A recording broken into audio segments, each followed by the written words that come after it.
Muy buenos días. El tema de hoy es el relativo a la moral y el derecho.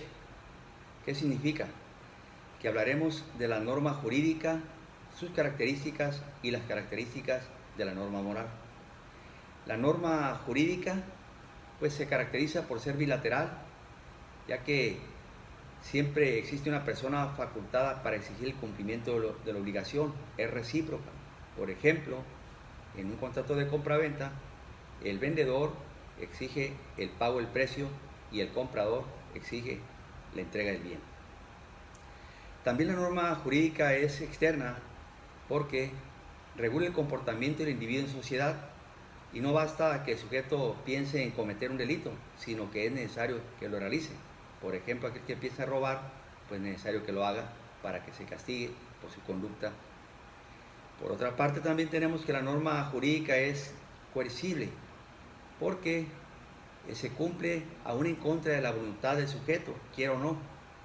Así, por ejemplo, tenemos que a través de un embargo o a través de una sentencia que el juez impone al infractor, es de manera coercitiva. Y finalmente, la norma jurídica es heterónoma porque es creada por un cuerpo colegiado, ya sea a través del Congreso, que va a crear las propias normas jurídicas, las va a modificar o las va a reformar. Por otra parte tenemos a la norma moral. La norma moral se caracteriza por ser unilateral. Eso significa que se cumple una sola voluntad, es decir, que no hay persona facultada para exigir el cumplimiento. También la norma moral es interna porque es la conciencia del individuo la que motiva a realizarla. La norma moral se caracteriza por ser incoercible. Significa que se cumple de manera voluntaria y espontánea. Por ejemplo, el dar limosna. Y finalmente la norma moral es autónoma, porque es creada la norma moral o las reglas de conducta por el propio individuo.